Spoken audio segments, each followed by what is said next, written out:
Entonces, bueno, hemos empezado también a grabarlo vía Camtasia. Entonces, estamos hablando de la actividad individual que tenemos que entregar. Como les digo, la presentación no es una presentación genérica, es una presentación específica para el trabajo que están haciendo. Para el caso del documento en Word, la evaluación tiene que garantizarnos que ese líder de proyecto, por medio de indicadores, nos está mostrando desempeño en la triple cuenta de resultados, desde lo económico, desde lo social, desde lo ambiental.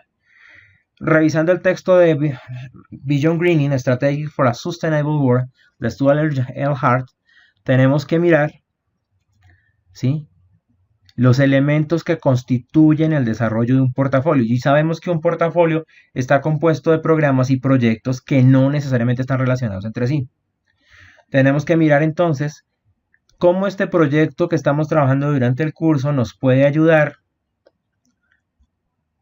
para desarrollar a partir de él otros proyectos. Entonces, si estamos trabajando el distrito de riego va a ser el insumo para, por ejemplo, desarrollar una organización a partir de un proyecto que se encargue de clasificar el arroz que va a salir, que se encargue de enseñar a las personas a manejar ese distrito de riego.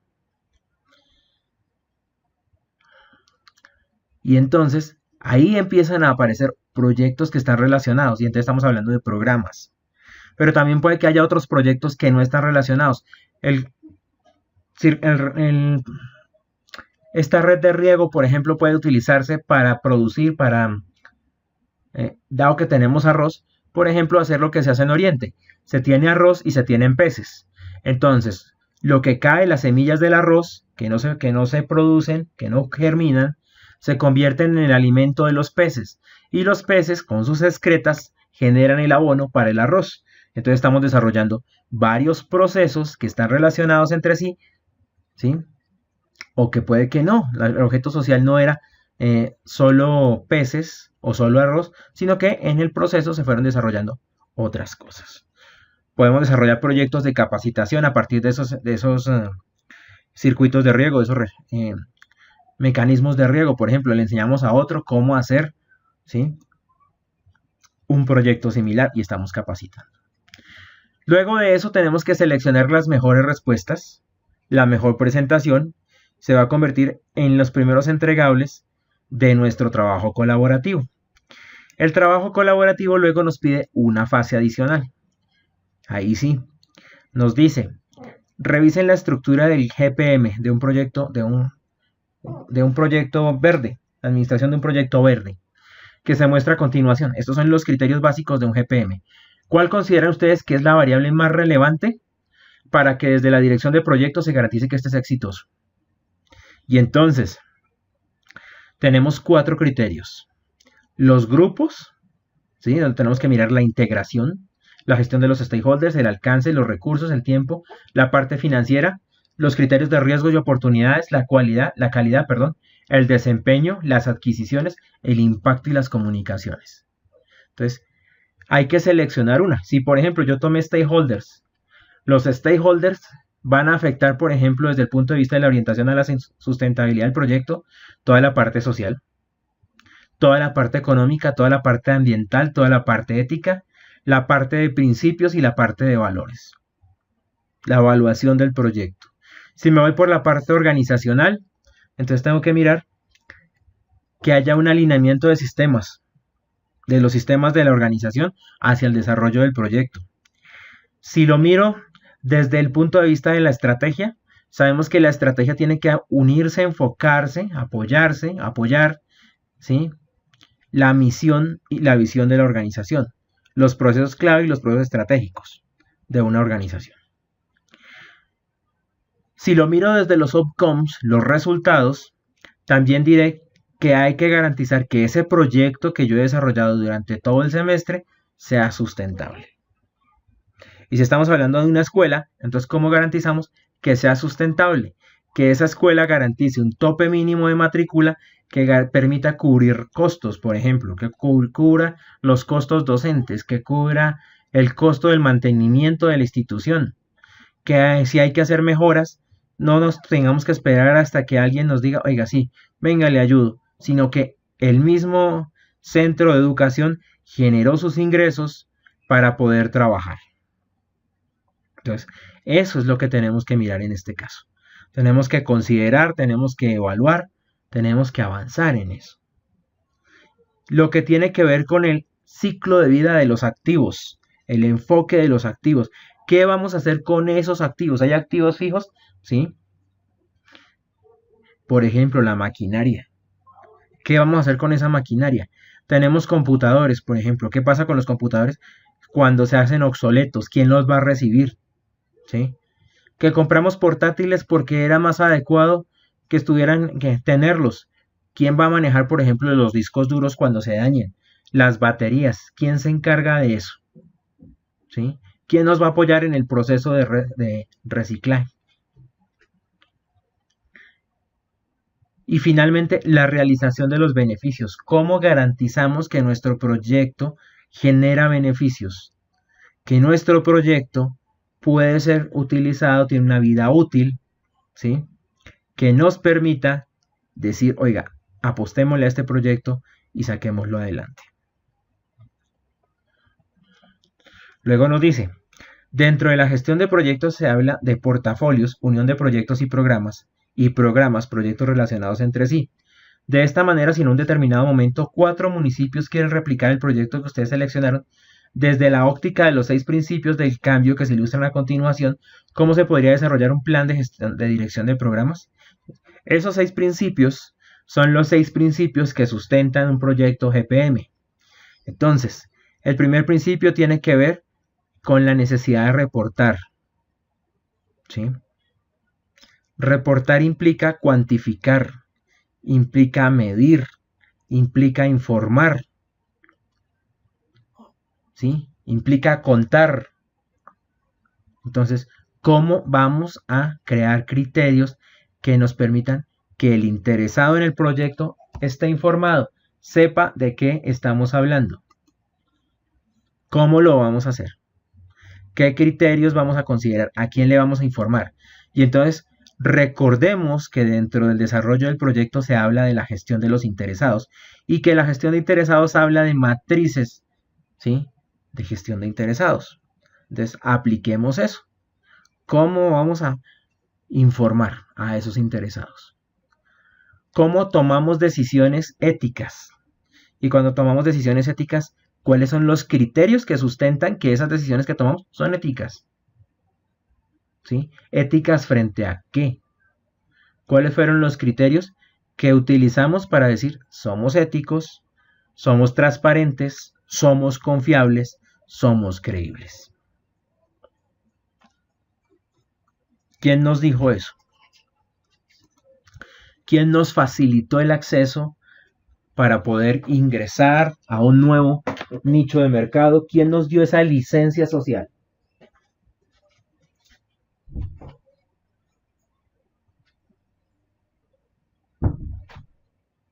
Y cuando hablamos de licencia social, recordemos que los proyectos bajo GPM tienen que cumplir con una responsabilidad, más que cualquier otra cosa. Tenemos que garantizar la integridad y la transparencia. Y eso implica crear mecanismos para reportar. No hay que esperar hasta que el proyecto termine para decir el proyecto no era viable. Entonces, cuando hablábamos desde el punto de vista de la gestión de riesgos, tenemos que mirar cuáles son los puntos críticos de control. Entonces, cuando hablamos de un proyecto, tenemos que hablar de procesos. ¿Sí? El proyecto tiene procesos, no es un proceso, ¿sí? Pero dentro de su proyecto, dentro de su desarrollo, tiene procesos. Y la mejor forma de poder identificar criterios que afectan la transparencia tienen que ver con los puntos críticos de control, las actividades que generen decisión, por ejemplo. ¿Por qué las actividades que generen decisión son críticas? Porque muchas veces yo puedo tener miedo de que alguien se entere de que estoy haciendo las cosas mal. Y entonces prefiero callarme, tapar, de pronto pagar más, contratar más personas. Y sí, seamos honestos, inclusive sobornar, llevar doble contabilidad. Y entonces automáticamente pues ahí entramos a la situación de los costos hundidos en el proyecto, y cuando eso se destape pues obviamente gastamos más de lo que teníamos, no avanzamos, y encima de eso no hicimos las cosas legales, no somos transparentes, no somos confiables. Hablamos de la administración por valores. Los valores generan confianza. Si no hay confianza, no hay nada en cualquier situación de la vida, en cualquier situación social. Si yo no creo en mi jefe o en la persona con la que estoy trabajando, pues no voy a trabajar con gusto, ¿sí? Si no hay confianza, no hay credibilidad. Y si no hay credibilidad, pues no tenemos nada que hacer. Tenemos que hablar de la equidad social y ecológica. Y cuando hablamos de sociedad, de equidad social y ecológica, tenemos que hablar de criterios, de raseros de medición, ¿sí? Que nos permitan evaluarnos, que nos permitan garantizar que, por ejemplo, en gestión ambiental se habla de la huella del carbono, se habla de la huella del nitrógeno. En algunos países se habla de las políticas de carbono compensado. En Colombia se está hablando de la ley del árbol. ¿Qué es la ley del árbol?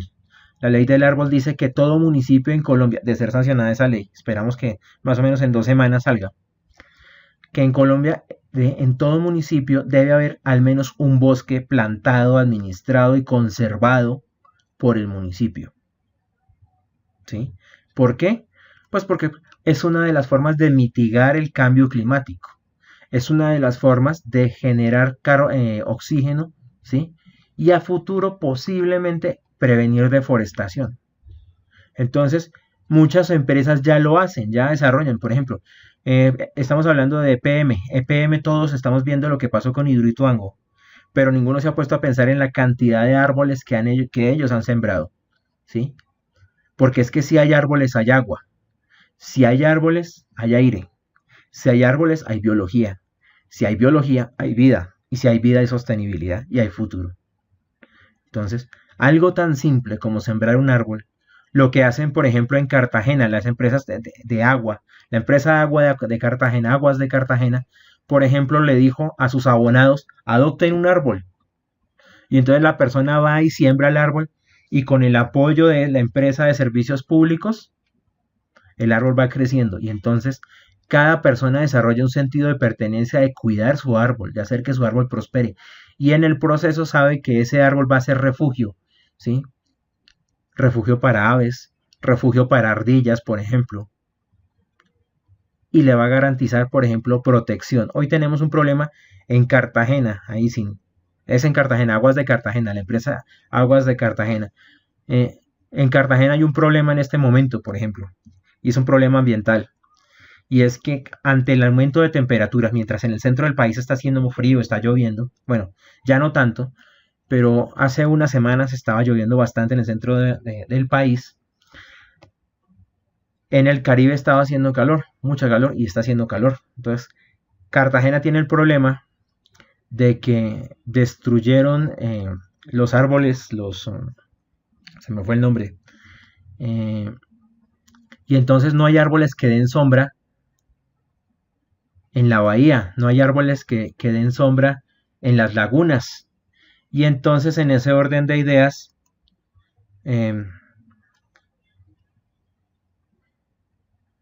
estaría en este grupo. Exactamente, Lady. Tendrías que verlo, o sea, de hecho, estos 6 criterios tienes que garantizar que estén en tu proyecto, ¿sí? Desde que identifiques, por ejemplo, a quién le tienes que rendir cuentas, cuáles son los criterios que influyen en la toma de decisiones éticas, cómo garantizamos, por ejemplo, normalmente uno hace una cosa que se llama rendición de cuentas en las entidades públicas, sucede, y las entidades públicas lo que hacen es mostrar un testimonial que antes de que usted llegara, mi vida era triste, desolada, pero ahora usted llegó y todo cambió. Entonces, pues eso no te dice nada. Pero en cambio, antes de que usted llegara, mi vida triste y desolada, ahora usted llegó, la vida cambió y el problema que antes tenía ya no existe. Ahora tengo oportunidades. Ahora me gano la vida de manera diferente gracias a este proyecto. ¿Sí? Cambió las cosas. Tenemos que mirar también la parte de los valores y la parte de la equidad. Y finalmente, la prosperidad económica. Y cuando hablamos de prosperidad económica, tenemos que garantizar que ese proyecto sea sustentable, sostenible en el largo plazo. ¿Por qué? Porque muchas veces los proyectos tienen naturaleza pública, entonces el gobierno los financia, los deja operando, pero luego se va y el proyecto se va al piso, se acabó. ¿sí? Tienes que trabajar con los 6 criterios, articular los 6 criterios. Por ejemplo, si estamos hablando de rehabilitación en fauna y flora silvestre, gran parte de la fauna y flora silvestre viene, o más bien llega desde el Caribe colombiano y desde la Amazonía.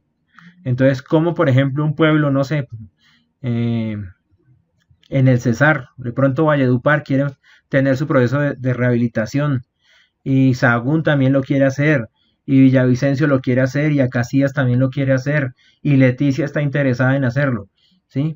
Bueno, eran 4 municipios, 4 ciudades.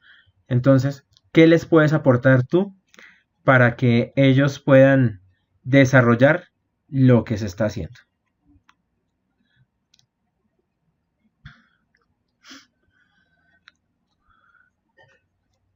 En el siguiente link aparecen los 17 objetivos de desarrollo sostenible. Perdón. Entonces, los objetivos de desarrollo sostenible, por favor revisarlos, ¿sí? Para el desarrollo de la actividad, relacionándolos a su vez con los criterios que maneja el estándar 5P. Con esto en mente, si se quiere desarrollar el proyecto con cooperación internacional, cuáles ODS se verían cubiertos con dicho estándar y cómo desde la visión de la dirección por proyecto se podrían visibilizar. Esto es importante y es pertinente porque el jueves pasado fue aprobado el plan de desarrollo del presidente Duque. Normalmente hay personas que no están a favor del presidente o que lo están, y eso es normal, ¿sí? En una democracia es muy normal. Pero la idea de este plan de desarrollo es que este plan se articuló a los ODS. Y entonces yo puedo estar en contra de una política específica del presidente. Pero cuando esa política, ¿sí?, involucra aspectos relacionados con los objetivos de desarrollo sostenible, pues a veces podría perder, como dicen por ahí, a veces no, podría perder realmente perspectiva. Porque ¿quién no quiere reducir la pobreza? ¿Quién no quiere, por ejemplo, que haya equidad entre hombre y mujer? ¿Quién no quiere que la calidad de vida de las personas mejore? ¿Quién no quiere que en los municipios haya agua de calidad? ¿Sí? Entonces, ante eso, por más oposición que yo sea, pues no puedo evitar reconocer que los objetivos de desarrollo sostenible, no son elementos políticos, sino son criterios que unifican el pensamiento y las vertientes de las personas y son claves para el desarrollo de planes de desarrollo. Si los planes de desarrollo que se están desarrollando, el plan que se desarrolló, que se aprobó, tiene un 92% de esos objetivos, de esas metas, se relacionan con los ODS, significa que los planes de desarrollo de los departamentos, de las ciudades, de los municipios, ¿sí?, necesariamente tienen que incorporar ODS.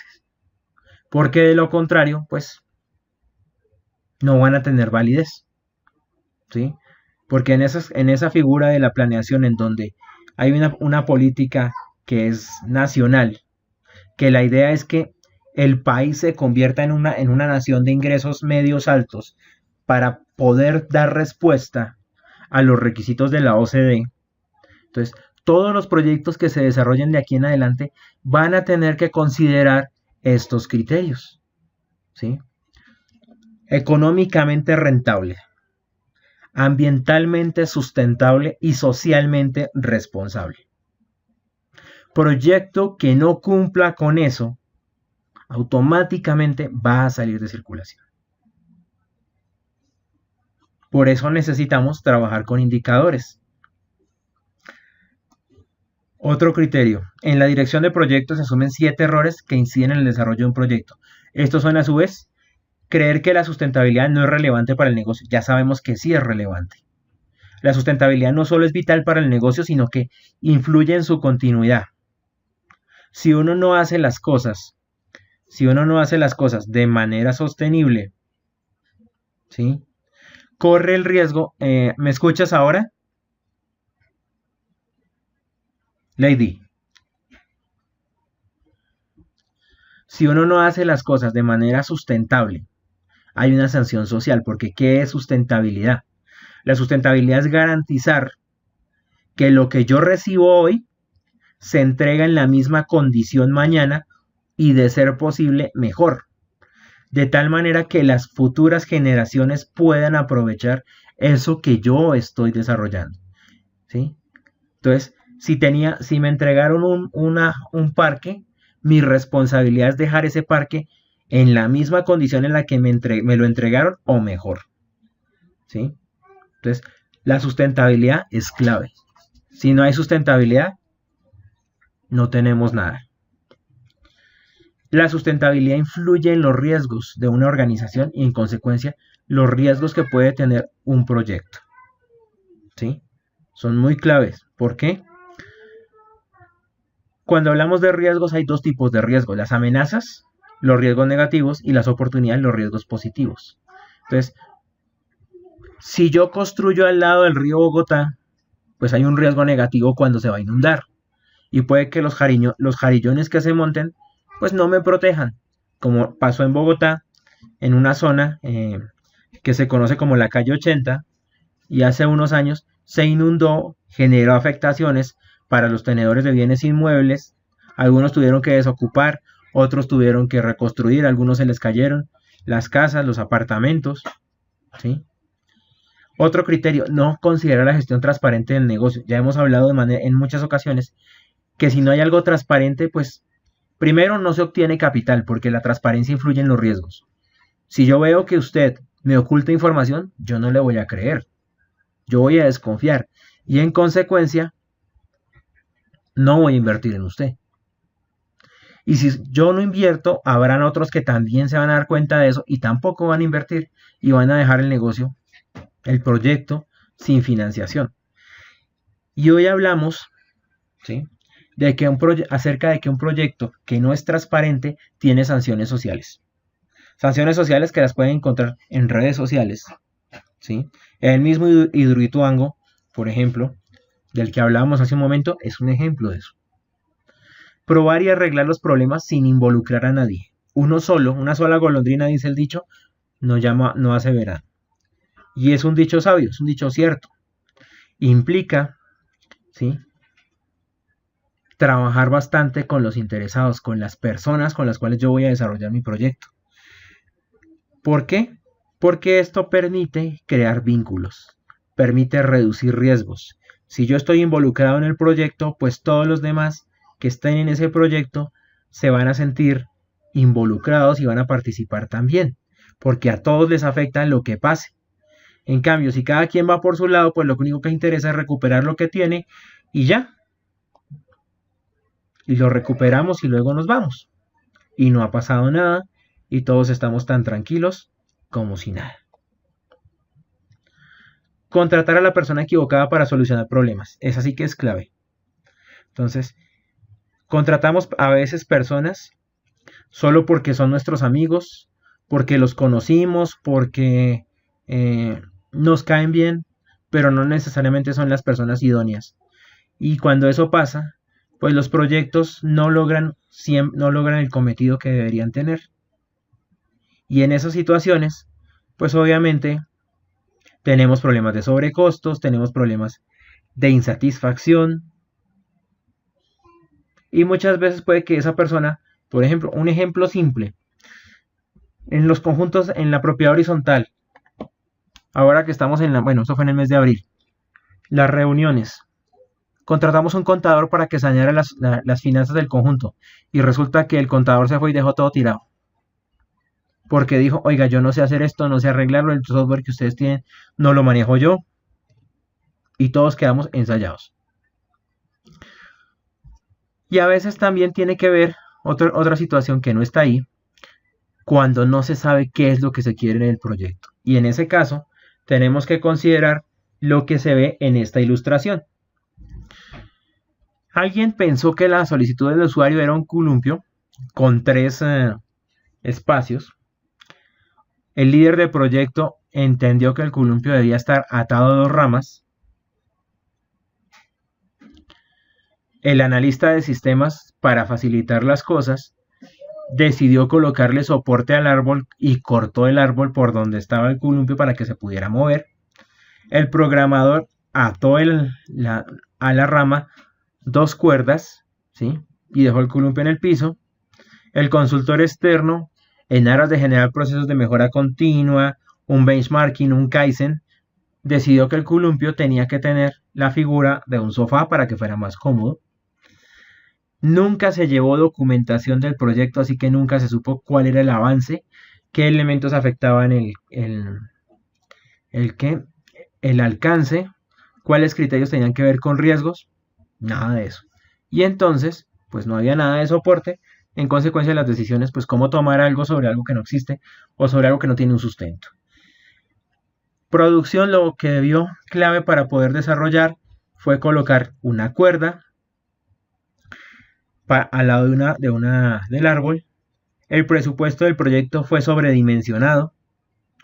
El soporte operativo se enfocó en cortar el árbol y después se fue. Y lo que el usuario realmente necesitaba era algo de lo que producción trató de entender, pero faltó una cuerda. ¿Sí? Faltó una cuerda, no faltó una llanta, una rueda para poder construir el columpio de acuerdo a lo que el cliente quería. Entonces, hay elementos claves dentro de todo proyecto como la comunicación. Si no hay comunicación, pues ahí tenemos otra falla, ¿sí? Además de no saber qué se quiere en un proyecto. Ahora, ¿qué nos piden que sepamos? La unidad 3 evalúa criterios de dirección para el desarrollo de proyectos exitosos.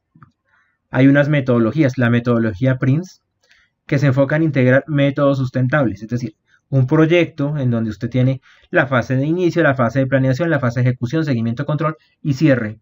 Pero en cada uno de esos criterios hay que garantizar que cada fase está asegurando que el proyecto es sostenible desde lo económico, lo social y lo ambiental. El estándar P5 para la sostenibilidad en dirección de proyectos, que se enfoca básicamente, es un acrónimo, en personas, planeta, procesos de proyecto, productos y profits o beneficios. Otros estándares como el estándar SPM, sustentabilidad en administración de proyectos, SIMPP, intervenciones sustentables para administradores de proyectos y programas, el Global Reporting Initiative, ¿sí? La iniciativa de reporte global que habla de indicadores dependiendo del tipo de actividad. No todos los indicadores son iguales. No significa que usted no pueda utilizar indicadores genéricos, pero no todos los indicadores que se emplean son iguales, porque no todas las actividades económicas tienen el mismo impacto. Entonces, por ejemplo, un servicio no tiene el mismo impacto que un proceso productivo, o una actividad comercial no tiene el mismo impacto que una actividad extractiva. Entonces, para una economía que se sustenta en actividades extractivas como la nuestra, que habla, por ejemplo, de la minería, pues obviamente habrán unos indicadores clave para saber si estamos haciendo las cosas bien o no lo estamos haciendo. Y en consecuencia, pues habrán una serie de sanciones, una serie de requisitos, una serie de requerimientos para poder certificar que lo que estamos haciendo puede que no esté bien, pero puede estar mejorando. ¿Sí? Entonces, ya hablamos de certificaciones, de sellos, por ejemplo, el sello RAP, que tiene que ver con certificación hacia textiles, con prácticas contrarias, o más bien con prácticas relacionadas a eliminar el techo de cristal. Entonces, damos sueldos equitativos a hombres y mujeres, responsabilidades iguales, el pacto global, que habla de los 10 principios del pacto global, por ejemplo, en la parte de emprendimiento, de contratación, en la parte de todo lo que tiene que ver con no discriminación, con no trabajo infantil, ¿sí? Lo que tiene que ver con ética, con transparencia, con gestión de la confianza, gobierno corporativo, gobernanza y gobernabilidad a nivel institucional. Y el modelo Canvas Bit, ¿qué es el modelo Canvas Bit? Es una versión de un lienzo, ¿sí? De lo que Osterwalder, en el que habla de desarrollo de emprendimientos, los 9 pasos, aquí en el modelo Canvas Bit hay más criterios para considerar y criterios que tienen que ver con el desarrollo de indicadores. Y entonces hablemos de uno de esos estándares. Un estándar que tiene que ver con los sistemas, bueno, con los modelos de administración de programas y portafolio sustentable. ¿Qué es lo que hace básicamente ese modelo? Considera todas estas variables que se muestran a continuación. Entonces, tenemos variables asociadas, por ejemplo,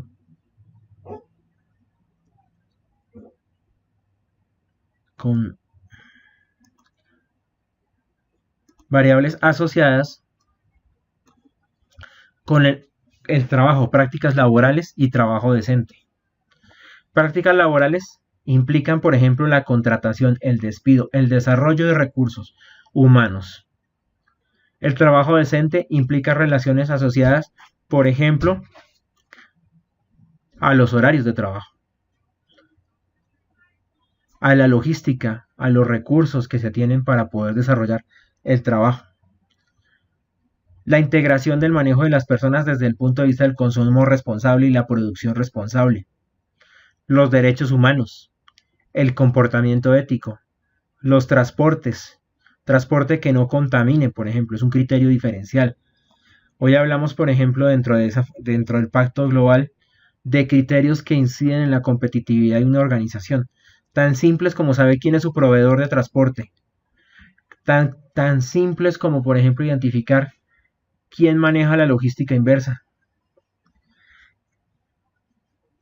La empresa más eficiente en el manejo de energía en el país, por ejemplo, es la Policía de Colombia. Es la empresa más eficiente, la que ha tenido más ahorros en el manejo de la energía. Es decir, no despilfarra la energía, sino que todo lo contrario. La sabe utilizar de manera adecuada, de tal manera que es una organización sujeto de reconocimientos en distintos países en el mundo, y sus prácticas de manejo de energía se convierten en el referente para otras instituciones. El manejo del agua. El agua es clave. Para un país que hace unos años era el segundo, el tercer país con más riqueza en manantial, en agua, es clave. Porque si se apagan esos reservorios, lo estamos viendo en Bogotá, por ejemplo. Bogotá le vende el agua a los municipios cercanos, porque los municipios cercanos no tienen buenos acueductos. Chía, Cajicá, Cota, Zipaquirá inclusive, ¿sí? En la parte de la provincia de Sabana Centro, Sabana Occidente, son municipios que con unos años, en un proceso de conurbanización, pues no van a tener el agua suficiente para poder mantener, ya se está viendo en Facatativá, donde hay fases de racionamiento en ciertas zonas. Y entonces, si nosotros no pensamos en eso, muchas personas compran, por ejemplo, es que es más barato en Facatativá, que es más tranquilo, pero no hay agua. ¿Sí? Hay ciudades que a medida que van creciendo se van quedando sin agua. Ibagué, por ejemplo, corre el riesgo de hacerlo. Y entonces, queremos trabajar, los proyectos que se desarrollen tienen que ver con eso, con el suministro. Una alcaldía, un alcalde responsable tiene que empezar a mirar eso. ¿De dónde voy a sacar agua? Y dejar de estar un criterio clave es la coconstrucción. Aquí nos pasa que la culpa de todo lo malo es del anterior. Y puede que el anterior haya sido malo. Pero algo debió haber dejado y a partir de ahí se debe construir y no eliminar lo que hizo.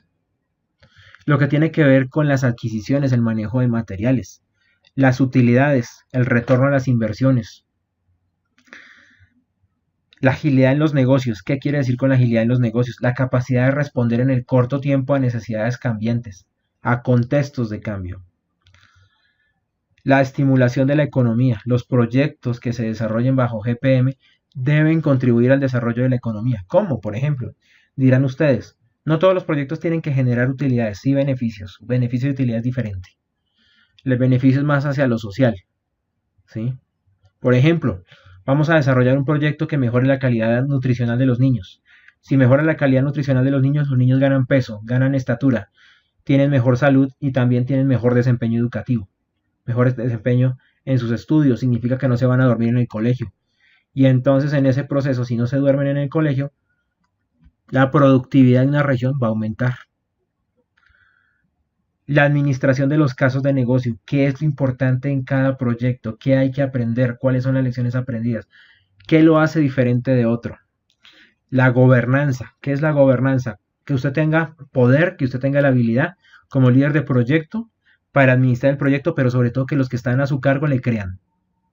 Porque si no le creen, usted puede gritar, puede patalear, puede hacer lo que sea, nadie le va a hacer caso.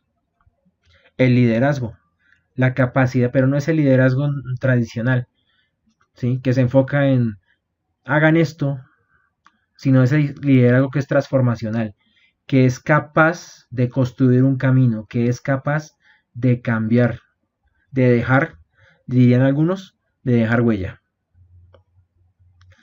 La cultura organizacional, las mejores prácticas, cómo se enriquece, cómo se desarrollan, la forma en que estamos trabajando. Entonces, por ejemplo, hacíamos un proyecto en donde no teníamos ni idea de cómo incorporar marco lógico, no sabíamos qué era el marco lógico, pero ahora ya sabemos qué es marco lógico y entonces desarrollamos un lenguaje común, unas creencias comunes, y tanto lenguaje y creencias fueron el cimiento para poder desarrollar una cultura en donde todos los proyectos de la organización con un enfoque sostenible se van a hacer bajo marco lógico, metodología general, metodología ZOPP, enfoque acción participación, ¿sí? Stream Programmation, Scrum, metodologías ágiles, pero basados en el desarrollo de prácticas que son comunes y que todos los miembros de la organización, del equipo de proyecto conocen. La administración de portafolios, entonces cómo involucrar elementos, por ejemplo, de un proyecto grande para un proyecto pequeño, para mejorar el desempeño de este, porque si el proyecto pequeño mejora, pues obviamente el proyecto grande también va a suceder, va a mejorar. Hay que mirar el ciclo de vida de los activos. Por ejemplo, para todo lo que tiene que ver con devoluciones, logística inversa, logística verde. La inversa tiene que ver con, compré por decir algo, voy a arreglar mi casa y me salió un comprador, ya había comprado los materiales. ¿Qué voy a hacer con esos materiales? ¿Se los voy a devolver al que me los vendió? ¿Cómo va a ser el proceso? Eso es logística inversa. Logística verde tiene que ver, por ejemplo, con, oiga, a esos materiales que compré sobraron algunas cosas que se pueden utilizar para otras cosas. Se pueden usar para otra obra, reciclarlos, reusarlos, ¿sí? Entonces, ¿qué voy a hacer con eso? La administración del valor, cómo crear valor, cómo generar elementos diferenciales en el proyecto. Y eso implica, por ejemplo, mejorar la vida de las personas, la calidad de vida de las personas. ¿Cómo mejora esa calidad de vida? Entonces, tenemos mejor empleo, mejor salud, más educación, mayor inclusión, mayor participación. Son criterios que uno no analiza a simple vista, pero que son vitales para que una economía se haga competitiva. Tenemos que mirar la administración de los beneficios. Entonces, ¿cómo hacemos que nuestro proyecto sea benéfico para la sociedad? Y a partir de allí, ¿cómo logramos que ese beneficio se pueda aplicar a varios miembros que no necesariamente estén dentro de la comunidad? La administración de los riesgos para las oportunidades y las amenazas. El garantizar el involucramiento, el engagement de los stakeholders, cómo garantizamos que estén involucrados, pero sobre todo que estén comprometidos, porque involucrados en teoría estamos todos, pero comprometidos somos muy pocos. La administración del cambio, ¿sí? No como última alternativa, sino como un criterio que es transversal y que nos está indicando situaciones que pueden llegar a afectar a una organización y que podemos ver de manera preventiva y actuar en consecuencia sobre ellos. Y los procesos que generen valor, pero haciendo énfasis, como lo decía hace un rato, en aquellos que en un diagrama de procesos se representan como rombos, los que tienen poder de decisión. Que si eso no se hace, si eso no se tiene, entonces tenemos que tomar acciones para lograr que se puedan desarrollar las cosas.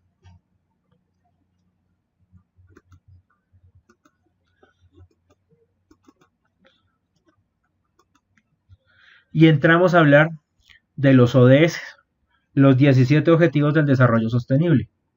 Cada uno de ellos tiene un proceso, un criterio clave, que que impulsa la competitividad de una organización, que impulsa la competitividad en un proyecto, y que se enfocan básicamente en garantizar, por ejemplo, en el ODS 17, alianzas para el logro de los objetivos, el poder vincular, el poder conectar a personas, a organizaciones, para que nos ayuden a hacer las cosas que no podemos hacer solos. Tenemos que hablar de la paz. La paz no es simplemente el hecho de que ya no nos damos bala entre nosotros como hermanos, como colombianos, sino que la paz tiene que ver con condiciones de desarrollo para estas personas que dejaron las armas, condiciones de equidad, de acceso, que permitan desarrollar políticas, implementar políticas para que estas personas empiecen a ser parte de la sociedad, aceptadas por la sociedad. Tenemos que hablar de la prosperidad, y la prosperidad está basada básicamente en los ODS del 7 al 11. El 7 dice energía asequible y no contaminante. Entonces, si tenemos acceso a la energía, por ejemplo, podemos prender un computador y consultar internet para buscar trabajo. Si tenemos trabajo decente y crecimiento económico, podemos ahorrar, podemos comprar cosas, podemos consumir, podemos desarrollar una economía, podemos estudiar, podemos tener una mejor atención médica. Y eso nos lleva a que si hay un consumo que se aumenta, pues obviamente las industrias van a crecer, las industrias tendrán que innovar, se debe desarrollar una infraestructura y una institucionalidad que permita el desarrollo de condiciones de competitividad. Si hay eso, automáticamente la brecha de las desigualdades se va a reducir. ¿Por qué? Porque más personas van a tener acceso a recursos, a oportunidades. Si más personas están en capacidad de poder consumir, las organizaciones tendrán que contratar más empleados. Y si tienen que contratar más empleados, pues va a haber más empleo. Y si buscamos que haya más empleo, se esperaría que haya comunidades sostenibles, que haya ciudades que crezcan, que sean sustentables. Y eso nos lleva a que si queremos que las ciudades sean sustentables como eje central de desarrollo, si la ciudad se convierte en un polo de desarrollo, tenemos que hablar de cómo ese polo de desarrollo influye, por ejemplo, en el acceso a agua, agua en condiciones de salubridad, que no tenga presencia de coliformes que vaya a afectar la salud de las personas, de los adultos mayores, de los niños, por ejemplo, que tenga acceso al saneamiento básico, que los alcantarillados no estén sobre las vías, sino que estén en un proceso de aguas grises, aguas negras, que las aguas lluvias o aguas hervidas no se mezclen con las aguas grises o aguas negras, como pasa en el centro de Bogotá cuando suele llover bastante, y entonces tenemos inundaciones, ¿sí? En donde se mezcla el agua de la lluvia con el agua del alcantarillado, y pues ahí hay problemas. Tenemos que hablar de la producción y el consumo responsable, en la medida que hay que establecer condiciones para que más organizaciones se den cuenta de su responsabilidad, de que lo que hacen en términos de contaminación puede mitigarse. Hace unos días veía, por ejemplo, uno de los problemas claves que tiene este país, y tiene que ver con el hecho de que estamos muriéndonos, ¿sí? Por una sustancia con la que hacen tejas, con la que hacen tuberías, el asbesto. Y mostraba en el informe que había una empresa que hacía frenos, autopartes, a base de asbesto, pero tenía la posibilidad también de no hacer uso de esa materia prima y producir un producto de condiciones iguales a los que fabricaba con asbesto. A eso nos referimos con producción y consumo responsable. El asbesto está ahí, está afectando la salud de los colombianos, y es un problema de política, donde los que están estableciendo las normas deben cuidar la salud de las personas que los eligieron. Entonces, ahí hablamos de producción y consumo responsable. Y todos tenemos el riesgo de podernos enfermar de un cáncer, de una enfermedad respiratoria, un cáncer en los pulmones, simplemente por aspirar partículas de asbesto. Tenemos que mirar acciones para mitigar el cambio climático. El clima cambia, y cuando el clima cambia, se baja la productividad, se altera la productividad de los campesinos. Se aumentan las enfermedades respiratorias, los abuelos se enferman, los niños se enferman, la productividad baja. Entonces, si lo miramos desde el punto de vista de la salud, hay un problema. Desde el punto de vista de la producción, hay un problema. Desde el punto de vista de las migraciones de poblaciones, hay un problema. Tenemos que cuidar la vida submarina, el desarrollo de proyectos que protejan la vida submarina, porque la vida empezó en el agua, empezó en el mar, y la idea es que no finalice ahí, ¿sí? Entonces, las algas son vitales para un ecosistema. Pero a veces, cuando contaminamos tanto, generamos cosas como el buchón de agua, ¿sí? Como el uso de la elodea, que hacen que el agua de los ríos se muera, pierda oxígeno, y al perder oxígeno, pues obviamente no hay peces, obviamente no hay aves que migren, que se alimenten de esos peces, obviamente no hay biodiversidad. Lo único que hay es aguas contaminadas, aguas muertas, que no ayudan a nadie. Tenemos que hablar de los ecosistemas terrestres, porque los ecosistemas hay una teoría que dice que si las abejas se mueren, se acaba la comida en el mundo. Y las abejas hay especies, variedades de abejas, que hoy por hoy están en peligro de extinción. Entonces, si no hay abejas, no hay polinización. Si no hay polinización, no hay frutos, no hay cosechas. La seguridad alimentaria a base en función de una abeja. Entonces, los proyectos tienen que considerar eso. ¿Cuál es el impacto que yo estoy generando en el medio ambiente? ¿Cómo hago que especies que estaban ubicadas en zonas tengan que alejarse, tengan que emigrar y generar desequilibrios? Y a veces no miramos eso, pero hablamos de que somos socialmente responsables, pero no tenemos en cuenta eso. Y finalmente, los ODS 1 a 5 que tienen que ver con las personas. Ya allí tenemos que considerar el ODS número 1 que habla de acciones para reducir la pobreza. ¿Como cuáles? Como el desarrollo de proyectos que tengan que ver con desarrollar la base de la pirámide, las personas que viven con menos de $1 al día. Negocios inclusivos, en donde involucramos a las personas de escasos recursos para que sean nuestros proveedores, para que sean nuestros compradores o nuestros distribuidores, tal como sucede con iniciativas como las de EBEL, ESICA, Jambal, ¿sí?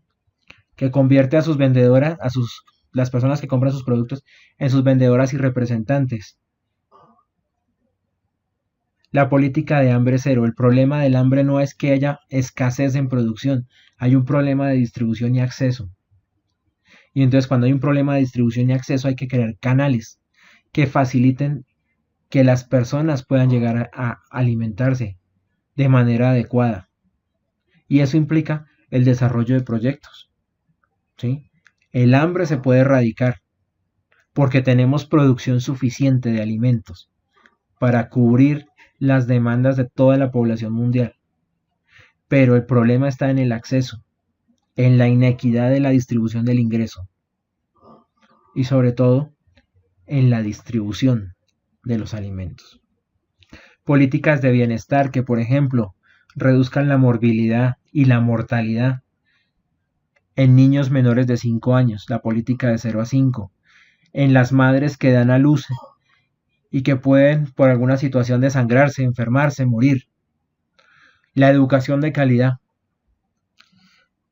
El desarrollo de proyectos que permitan formar, que permitan mejorar el desempeño. Uno de los indicadores clave del Foro Económico Mundial tiene que ver con la formación, por ejemplo, en STEM. ¿Qué es el STEM? Y es una concepción que se ha venido desarrollando en el mundo y que a Colombia hasta ahora está entrando. Es todo lo que tiene que ver con cómo desarrollamos competencias en las personas, en los profesionales, en los niños que están estudiando, en aspectos relacionados con ciencia, science, tecnología, ingeniería y matemáticas. Este país, por ejemplo, tiene una limitante y es que no tiene ingenieros. Al no tener ingenieros, y no hablamos de ingenieros civiles, hablamos de ingenieros de sistemas, hablamos de ingenieros industriales, por ejemplo, ¿sí? Que puedan montar, por ejemplo, en el segundo caso, un aparato productivo, que nos permitan aprovechar las ventajas que tiene la industria 4.0, que en este país todo el mundo habla de industria 4.0, pero no tenemos la posibilidad de implementar acciones, por ejemplo, para aprovechar el Big Data o la cadena de bloques para hacer organizaciones más competitivas. ¿Por qué? Porque no tenemos suficientes ingenieros de sistemas que nos digan cómo podemos hacerlo. ¿Sí? Y finalmente, la igualdad de género. La igualdad de género es clave y es vital en cualquier proyecto, porque si queremos cooperación internacional, es lo primero que nos van a pedir, pero por sobre todo, porque es hacer lo correcto. ¿Sí? El hecho de que usted sea hombre no es una excusa para decir que usted trabaja mejor. O el hecho de que alguien sea mujer es la excusa para decir que de pronto si las cosas salieron mal es por culpa de ella. Hombres y mujeres tienen el mismo potencial, las mismas capacidades para hacer triunfar cualquier cosa. Entonces, e inclusive, si lo fuéramos a mirar, la mujer tiene la gran ventaja de poder dar vida. Y si no hay vida, no hay nada. Entonces, ¿quién tiene la mayor ventaja? ¿Hombre o mujer? Tenemos que hablar del desarrollo de equipos. Y cuando hablamos del desarrollo de equipos, tenemos que mirar criterios clave para el proyecto que yo estoy desarrollando. ¿Y qué criterios clave hay que considerar? ¿Cómo formo ese equipo?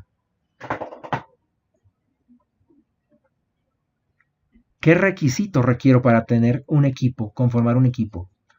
Entonces tengo que mirar la información del proyecto, qué es lo que tengo que hacer, qué es lo que voy a hacer, cuáles son los roles y las responsabilidades que hay que colocar allí.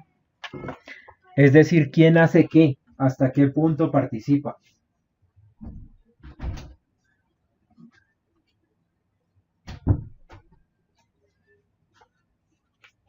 Es buscar, por ejemplo, elementos relacionados con una matriz que se llama la matriz Rassi. La matriz Raskin. ¿Sí? Hay que establecer criterios relacionados con cómo voy a respetar el individualismo de las personas, porque puede que las personas me crean, confíen en mí, pero también hay que considerar que requieren su espacio. Formar un equipo no es fácil, ¿sí? Sobre todo cuando tenemos egos, y cuando tenemos egos tenemos que mirar, por ejemplo, los conflictos que se podrían presentar y cómo podemos trabajar para poder reducir esos conflictos en una fase que se denomina fase de tormenta. Cómo podemos implementar decisiones, ¿sí? En un entorno en donde hay poco compromiso, poca colaboración y donde hay alto nivel de competencia. Entonces yo quiero ser el primero, pero no le quiero ayudar al otro. Y entonces si no le quiero ayudar al otro, pues ahí tengo un problema. A veces dicen que después de la tempestad viene la calma. Y si hablamos de que después de la tempestad viene la calma, tenemos que hablar de una fase de estandarización, en donde los conflictos, cuando son adecuadamente manejados, nos permiten, por ejemplo, crear confianza, crear criterios de colaboración que van a incidir en el trabajo en equipo, no en trabajo en grupo, trabajo en equipo. Porque el trabajo en equipo es lo que va a ayudar a dividir las cargas dentro del proyecto, a crear confianza y sobre todo a lograr resultados. Cuando hay ese criterio de estandarización podemos hablar del desempeño, mejoras en el desempeño. Y entonces tenemos que mirar qué criterios puede influir para que lo que yo estoy haciendo se convierta en un referente. Ahora, cuando hablamos de proyectos, los proyectos no duran toda la vida. Y otro de los criterios del desarrollo de los equipos tiene que ver con la fase de disolución. ¿Cómo vamos a gestionar, por ejemplo, que usted estaba contratada por 2 meses y ya no la vamos a utilizar más? Que Carlos, por ejemplo, estaba contratado por 6 meses y no lo vamos a llamar más. O que a Carlos le toca esperar, como pasa por ejemplo en las obras civiles, a que salga un proyecto grande para que lo vuelvan a llamar. Y mientras tanto, ¿qué va a hacer Carlos? ¿Sí? Y finalmente, en un ciclo de aprendizaje constante, tenemos que volver a mirar cómo formamos ese equipo, cómo manejamos las dificultades, los conflictos, los problemas de comunicación que se presenten, cómo estandarizamos, cómo evaluamos el desempeño, mejoramos ese desempeño y nuevamente cómo cerramos el proyecto y cómo disolvemos el equipo. Clave en el desarrollo de un equipo, los conflictos. Y hay 2 vertientes para el manejo de conflictos, la antigua escuela y la escuela moderna. En la antigua escuela los conflictos surgían por falta de personalidad. Entonces, ese inmaduro que se queja por todo, ¿sí? O por falta de liderazgo.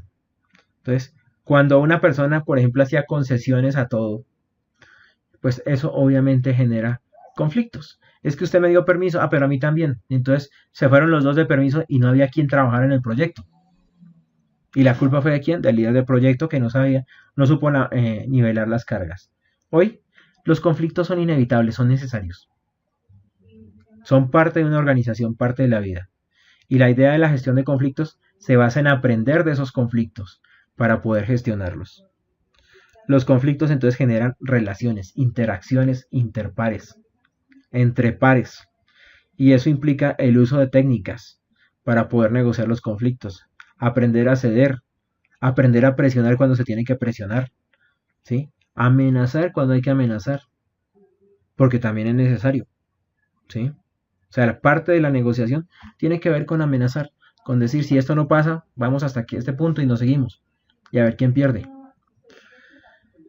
Creemos que en la vieja escuela la mejor forma es evitar el conflicto. Esa frase que aquel que lucha y huye vive para luchar otro día es vigente en la escuela antigua, ¿sí? No queremos el conflicto porque es que normalmente se sabe que los conflictos terminan a los golpes. Entonces tenemos que separar a los trabajadores y eso no lo queremos. Y mucho menos queremos que la organización se involucre, se inmiscuya en lo que pasa dentro de la organización. Entonces, la alta gerencia no quiere participar. Ahora, antes de decir cualquier cosa que el conflicto es malo, tenemos que identificar cuáles son las causas, la raíz de ese conflicto para poderlo gestionar, para poderlo manejar. Y nos enfocamos en resolver los problemas que se tienen entre los involucrados para generar valor. Por eso antes hablamos de negociaciones distributivas y hoy hablamos de negociaciones integrativas. La negociación distributiva, me interesa ganar a mí. Si el otro no ganó es su problema. Yo quiero ser el primero, quiero llevarme la mayor tajada, quiero ganar. La distributiva queremos que todos ganemos, así tengamos que ceder un punto o 2 puntos. No importa. Lo importante es que si logramos ceder en este punto, podemos tener negociaciones a largo plazo. Podemos crear vínculos a largo plazo. Entonces, mientras en una negociación distributiva quedamos inconformes y nunca más volvemos, en una distributiva puede que podamos perder algo, pero ganamos algo. Y en el largo plazo, ganamos mucho más. Hay que considerar dentro de ese desarrollo de los equipos que todos los equipos no van a estar presentes. Y si todos los equipos no están presentes, implica pensar en cómo gestionar esos equipos en la distancia. Entonces tenemos que hablar, por ejemplo, de los equipos virtuales. Y hay equipos virtuales en donde la gestión de los equipos se ve como una oportunidad. ¿Por qué? Pues porque si yo estoy en diferentes contextos, en diferentes entornos, tengo mayores conocimientos, más experticia. Puedo tener una ventaja de costo. Por ejemplo, puedo contratar a una persona por prestación de servicios que viene, qué sé yo, de Venezuela, trabaja desde Venezuela, yo le pago allá, pero me da información de cómo es el comportamiento de Venezuela y tomo decisiones.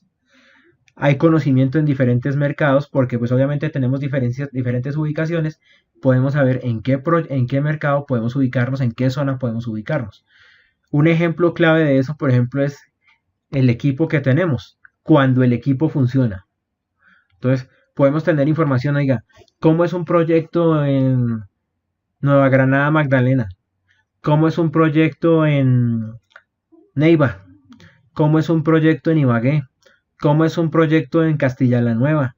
¿Cómo es un proyecto en Puerto Salgar? Ah, bueno, sí, tenemos información en distintas partes. Y podemos trabajar 24 horas al día. ¿Qué significa trabajar 24 horas al día? Podemos jugar con los calendarios. Entonces, hay proyectos en donde, por ejemplo, de cooperación internacional, en donde hay una persona que en este punto está en España, nos lleva 5 horas, entonces allá es medianoche, ¿sí? Y está trabajando. Aquí apenas son las 7:25. Hay personas que están en México y son las 7:25 en este momento. Hay personas que pueden estar en Japón, en Taiwán, y ya es el otro día, ya casi va a anochecer allá. Entonces, o en Australia, en Sydney, o en Nueva Zelanda, que son casi 24 horas de diferencia. Entonces, mientras aquí todavía es miércoles, allá ya es jueves, casi tirando a viernes.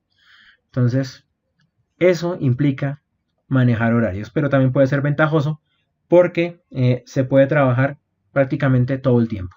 Hay inconvenientes, por ejemplo, el idioma. Y el idioma es clave. Alguna vez yo les comentaba, por ejemplo, bueno, veían en un curso en pensamiento lo que pasó con el Concorde. cuando lo hicieron los ingleses y los franceses. Los unos hablaban inglés, los otros franceses. Los unos los unos tenían unas medidas, los otros otras medidas.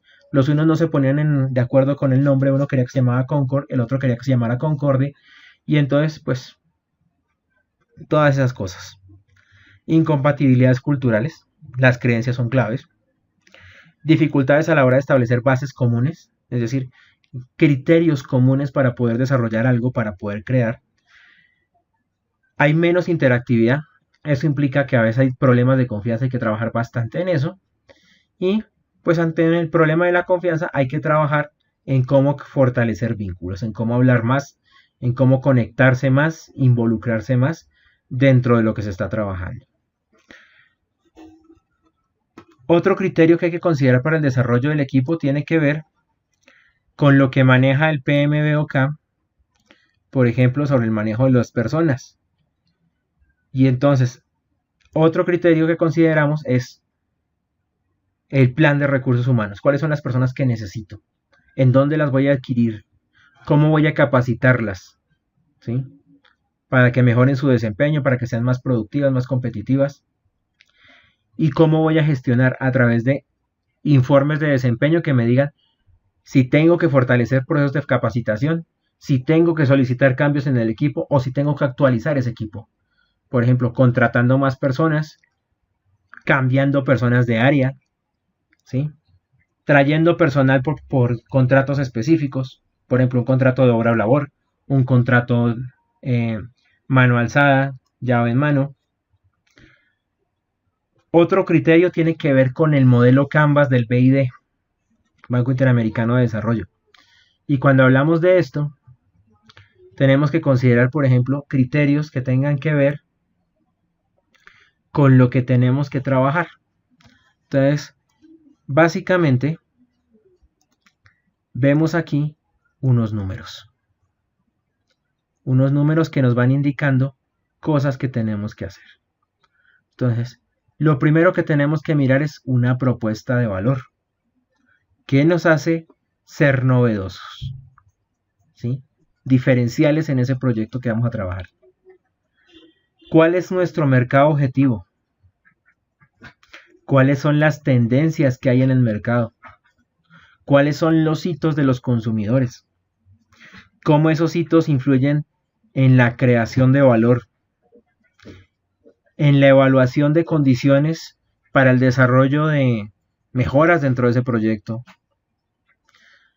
Cómo el prototipado, cuando por ejemplo dentro del proyecto quiero desarrollar un nuevo producto, influye. Cómo el manejo de los recursos, la selección de los aliados clave me genera valor.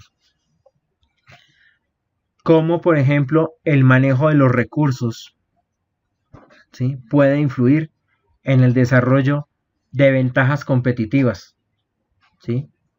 Por ejemplo, la parte de adquisiciones, saber en qué punto voy a comprar, en qué punto no lo voy a hacer, en qué punto voy a devolver.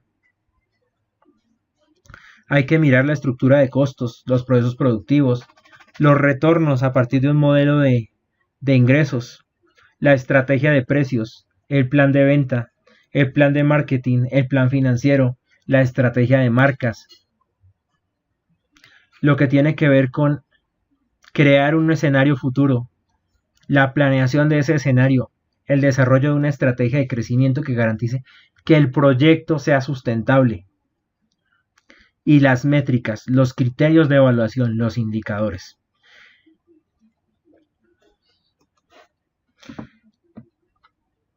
Y eso nos lleva a la última actividad del curso. La última actividad nos pide que consolidemos el proyecto, ¿sí?, que evaluemos el proyecto desde lo económico, lo social y ambiental. Y para eso nos da un archivo en Excel que nos pide que seleccionemos al menos 30 indicadores que garanticen que el proyecto es sostenible, es decir, desde el punto de vista económicamente rentable, socialmente responsable y ambientalmente sustentable. Aquí tenemos algunos criterios, algunos ratios que tienen que ver con la parte económica, como es el caso, por ejemplo, del margen neto, ¿sí?, y la explicación, la utilidad antes de impuestos sobre los ingresos. El margen de contribución, que hace referencia al volumen de compras en el proyecto sobre lo que se espera vender. El rendimiento del capital, que es la utilidad antes de impuestos, sobre las cuentas de capital, el patrimonio. El rendimiento del activo, el beneficio antes de impuestos sobre el total de activos. La productividad del empleo, lo que vendimos sobre el total de empleados que tenemos. Y los costos salariales, cuánto pagamos sobre cuánto recibimos, por citar algunas cosas. Entonces, aunque son indicadores que muchos de ellos operan para organizaciones, pues se pueden utilizar para el desarrollo de este producto. Clave, ajustar el proyecto a todo esto. Entonces, cuando hablamos de ajustar el proyecto, pues tenemos que trabajar marco lógico para el diseño. Los objetivos hay que ajustarlos. Si es necesario utilizar MGA, por ejemplo, si queremos que nuestro patrocinador sea el Estado, hacerlo. Tenemos el modelo de proyectos tipo, pero la idea no es que copiemos el proyecto tipo como pasó, sino que ajustemos el modelo, la proforma, al desarrollo del proyecto que estamos trabajando. Hablemos algo sobre gestión de riesgos. Hablamos de los grupos de proceso. Los grupos de proceso, pues ya sabemos que son 10 áreas de conocimiento y que en esas 10 áreas de conocimiento hay 49 procesos que puede que no todos apliquen, pero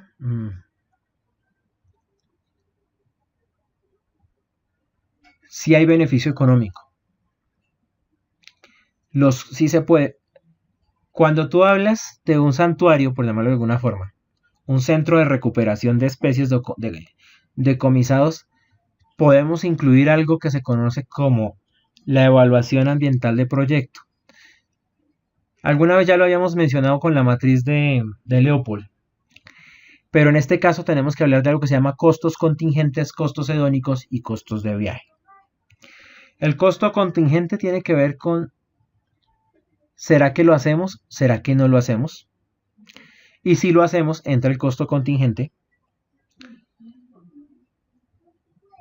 ¿Cuánto estaríamos dispuestos a pagar por no hacerlo? Frente a cuánto estaríamos dispuestos a recibir por hacerlo. ¿Sí? Entonces, sí se pueden monetizar los impactos. Tú dices, genero 10 empleos. ¿Cuánto cuestan esos 10 empleos que generas? Reduzco la huella del carbono en un 10%. ¿Cuánto vale esa reducción de la huella del carbono? Recupero, no sé, recupero unas tortugas. A futuro, ¿qué impacto tiene haber recuperado esas tortugas? ¿Van a repoblar la especie? ¿Sí?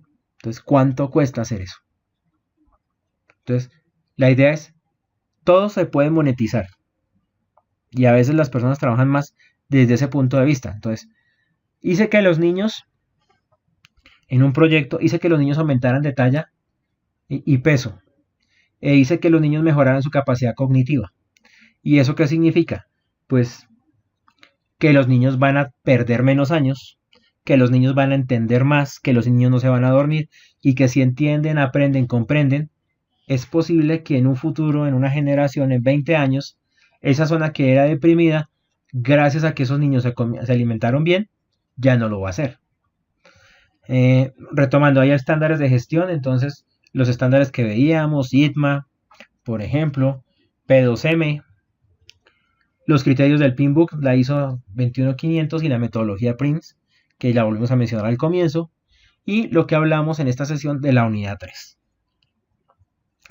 No sé si haya preguntas.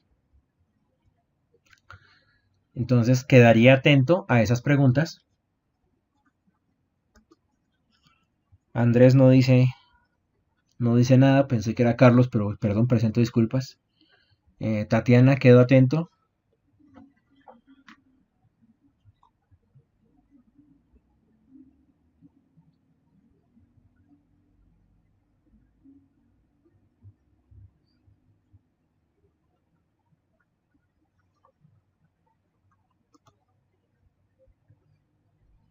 Dale, Lady.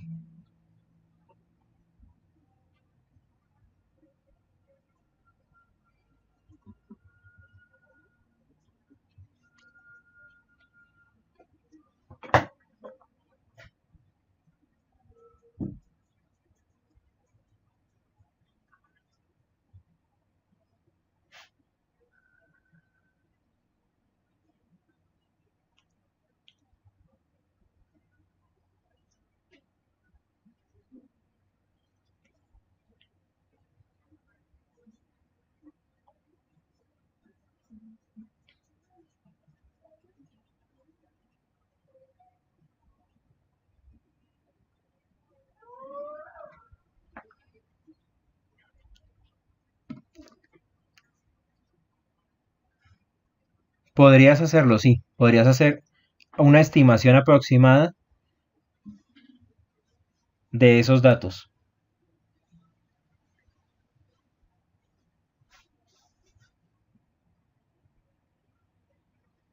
¿Tienes alguna otra pregunta?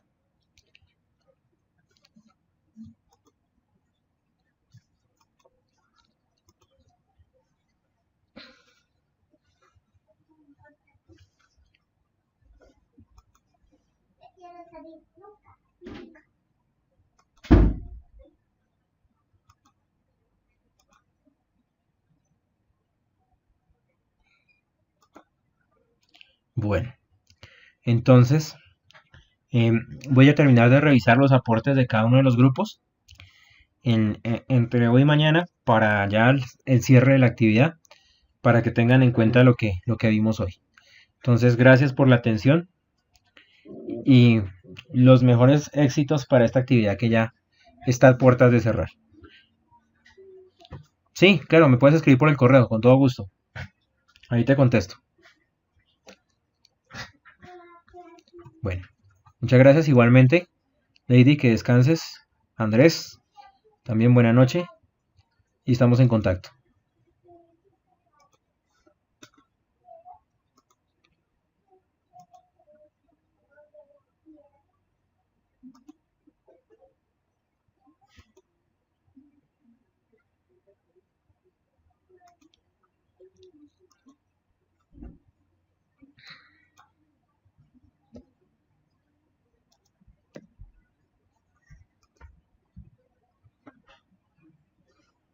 Ay, abajo me gumi, abajo me gumi, abajo. Pone cansona, hombre. Bueno, ya salí de esto.